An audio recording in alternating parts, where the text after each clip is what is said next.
Hey, what's up?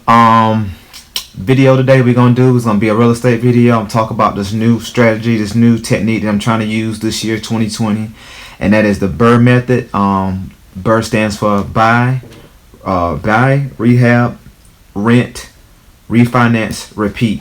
And I'm gonna go over all of that in this video. So check it out and let me know what you think. Wake up in the morning, crank that 18-wheeler. Heck, they hit my phone, I'm going in his direction. He say he out the game, he left it up to me. Gave me a road map and spots overseas. Alright, here we go. So, like I was saying, I'm getting ready to start trying to do this new real estate strategy that I'm trying to use called the BRRRR method. I didn't come up with this. This is something that it's been going on for years, but Brandon Turner is the one who came up with the term. And BRRRR stands for buy, rehab, rent, refinance, repeat. And that which pretty much that means is you're gonna go out here and you're gonna go buy a property, pretty much buy a property that needs a lot of work, needs some work that's gonna be able to add some value. Maybe it might be like a 2-bedroom, 1-bathroom house, but it's 1,000 or 1,100 square feet.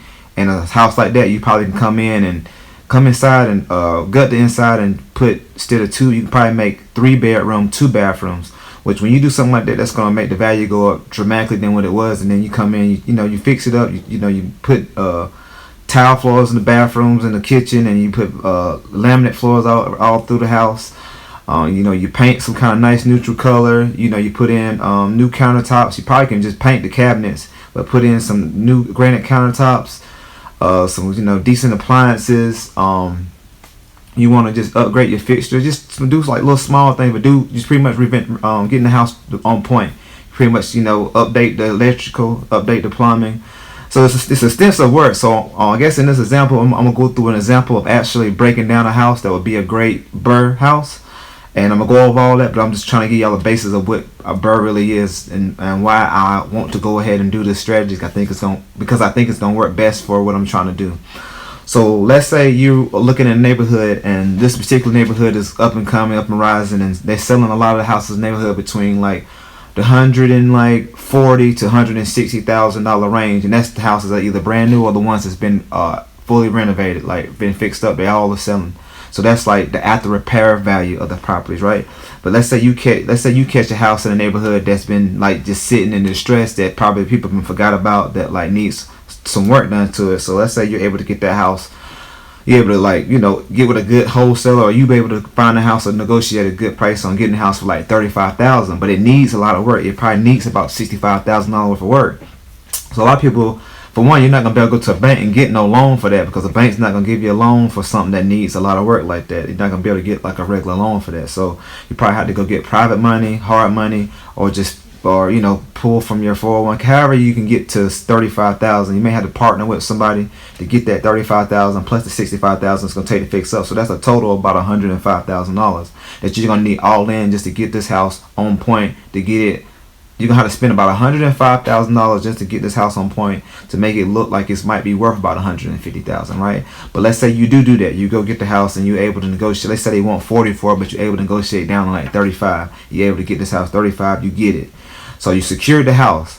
So now you do is you get with your contractor, you get with somebody, and you go over and figure out everything needs to be done to make this house, up to today's standard, up the value, and make it a nice home for someone to actually live in. So it's gonna probably looking at needs a new roof, needs some new appliances, needs AC unit, HVAC, needs all that stuff. So you're looking at about $65,000 of total rehab that you're gonna have to put into this house. So you're gonna have to probably put almost twice as much as you paid for this house as actually getting the house, which can be kind of crazy, right? But anyway, so let's say you get the house and it takes you about 3-4 months just to get it all up and together, especially if this is your first one. You're getting it right? So you're putting the money into it, you're getting it together, you and your contractors, y'all working, y'all getting the house to part. So 3-4 months go by and the house is on point. So now you go get you somebody that can rent, and they telling you the rents in this area are going between $1,500-$1,600 for the 3 bedrooms, and the 2 bedrooms are going for like $1,200-$1,300. So but you got a 3 bedroom 2 bathroom, and you're gonna rent it out, you rent yours out, you're gonna go in the middle and rent it out for like $1,500. So now you got this property that you just fixed up, you got $105,000 in it, and it's renting for $1,500 now.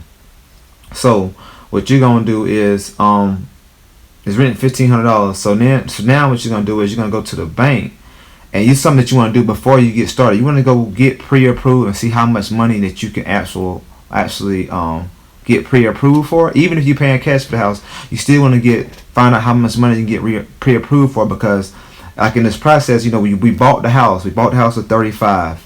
That's the first B. Now you at the first. Now you've got to go to the R, and the R is you're going to rehab the house. We rehab the house for 65. So now you're at that third stage where you finna rent the house out, and now it's renting out for $1,500.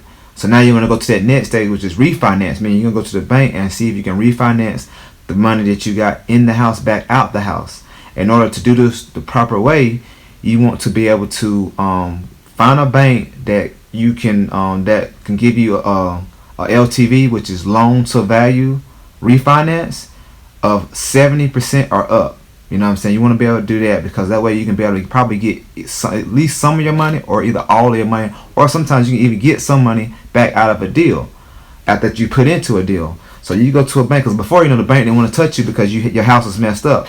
So you had to go on the outside and get private money in order to get the house up the part. So now you can go to the bank. You got this freshly renovated, new, pretty much nice home that's almost like a new home.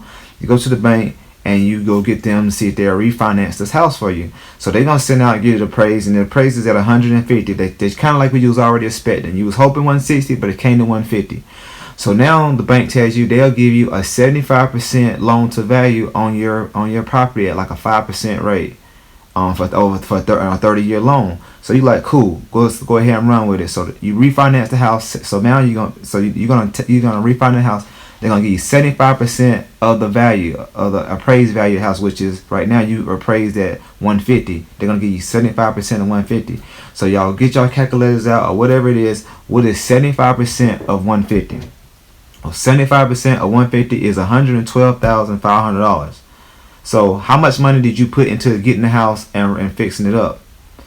Okay, yeah, you got 105,000 in it, but now you just got you just refinance and pull $112,000 plus 500 out of a house. You only got 105 in it.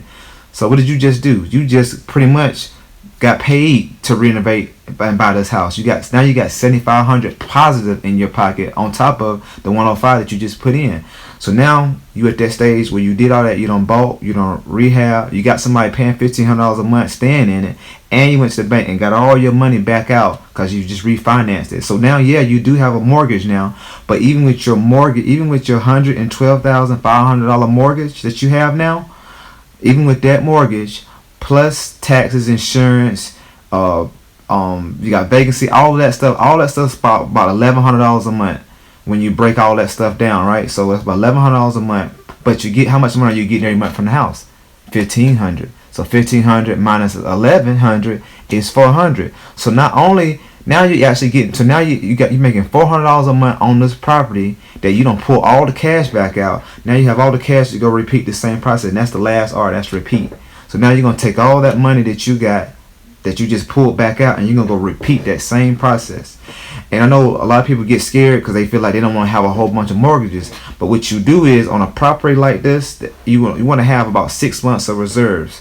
So in a property like this, let's say your expenses are about $1,100. Let's say like $1,000 to $1,100. At least have in that same property, under that property, you want to have about $6 grand plus just in savings for this one particular property, just in case something go wrong. Something happens and you need to cover something. Have that $6 grand in reserves just to be on the safe side. So when you get ready to do the next property, you know what I'm saying, you still got all the cash from pulling from this property, and you keep repeating this process over and over, and you'll keep building wealth. So you just know that same property that you're getting $400 cash, the $400 positive, that property is gonna go up in value. That your rent's gonna go up. So you imagine somebody's in it paying $1,500 a month, and they're paying your mortgage down, which is the mortgage is $112,500, and they're paying that down that you just pulled out, and you're using that cash to go buy another property, and you're gonna repeat the same process. And you continue to do this over and over and over again, and you can keep, and pretty much the capital you keep pulling back out of these properties. Because you adding value to these properties, and you got somebody now and they're renting it out, so they're pretty much paying for the property. So you put money, and then you're pulling more cash out than you actually put in, which is like amazing. Because think about, normally a person would save up about 20%. They'll go find a house, save up about 20% of down payment. So if it's $100,000, you got to save up $20,000. Put $20,000 down on the property. That property may cash flow about $200 or $300. Then you got to wait a couple years just to save up another 20, so you can be able to buy another property, which takes forever. Like, that's what most people used to do back in the day. Like, but now this new thing, you can BRRRR property, which you could have been doing, but nobody ever thought about. It's kind of like, this is probably a better way about going. It's like, I'm gonna go buy a property, fix it up, add the value to it, then get somebody to rent and start renting it at top rent. Then go to the bank and get the bank to refinance the cash out the property, because I just fixed the property up to the point. Take all the cash back out, and go repeat the same process over again. Go find another property that needs work and do the same thing all over again. And you gotta imagine, how many times can you do this? Like, because if you keep pulling money out and you keep use the same system, you put your reserves in, it's kind of like, it's like a win-win. I mean, this is like one of the best strategies in real estate that I can think of right now. I mean, it's amazing. And you can't really tell me that it's not a great strategy, because, like, think about it. You just pretty much got paid to do what you were gonna do anyway, and now you got your capital back. That's the one thing that slows people in real estate up, is not having access to capital. Well, shoot, the capital that you're getting, you're able to pull right back out about 2, 3, 4 months, sometimes 6 months. Just depends on what bank you're using, how their terms are about refinancing, how long you have to own the property, and you get to go find another property and do the same exact thing over again. I met a dude that invited me to a meetup last week, and his name was Eric. He's a contractor out of Noonan. I want to say, I think they told me that him and his wife did 8 properties like that last year, and he was a school teacher, and he was able to quit his full-time job as being a school teacher, because this new thing that they're doing now with this BRRRR method was able to help him quit his job. And he was able to do that, I think, in 20 months. He was able to quit his job. He started this in 20 months ago, and he did 8 properties just in 2019, and now he's able to quit his job. I read the BRRRR book by David Green, which is probably my new favorite real estate book. And I think he said he went from buying like, I forgot how many houses a year. I think he went from buying like 4 or 5 houses a year to like buying 4 or 5 houses a month. Like, that's what it took him to, because you imagine, like, it's crazy how, like, because the main thing is you're getting all your money back, you're fixing it. Especially if you can get your team together, like, you can get your a good 1 or 2 contractors on your team. You can get you a couple lenders that you can always call up and have a relationship with. Get you a good property manager that can, can keep their eye on the contractors while they're doing it. Get you a good agent or a good wholesaler that can just find you these deals. You call that your core 4: your agent, your lender, your contractor, and your property manager. Those are your core 4. Those are your team that you pretty much need to keep your real estate business booming. So I hope this video was able to help someone if they want to get into real estate or learn a little bit about how this stuff works. I've been diving in a lot of this stuff, so it's like I pretty much got a lot of this knowledge off of my head, and it's kind of crazy. But yeah, I mean, it's exciting. That's why I was this excited about trucking at one point.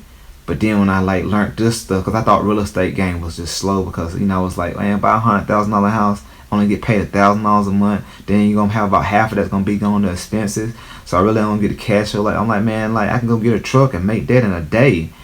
But when I started learning how these different strategies of property and how they work and how it builds up over time and the different things you can do with it, and it's just crazy how it just can just go, and you're not actually out there working no hard labor. Like, you're in that truck, you're working hard labor. So yeah, man, I still love trucking, don't get me wrong. It's the thing that got me to the point I'm at now. But now I'm in love. Now I'm in love with real estate. Like, I'm gonna leave trucking to go be with real estate. That's where I'm at with it now. But anyway, man, like always, if this video gave you any kind of value, like it, subscribe, share it with somebody, man. Somebody that want to learn more about real estate. I have a lot more of these videos coming. I have trucking videos coming, real estate videos coming. I'll speak on some mutual funds videos also. But other than that, man, I just want to go ahead and get on out of here. And I appreciate y'all checking me out, man. Y'all be safe out there.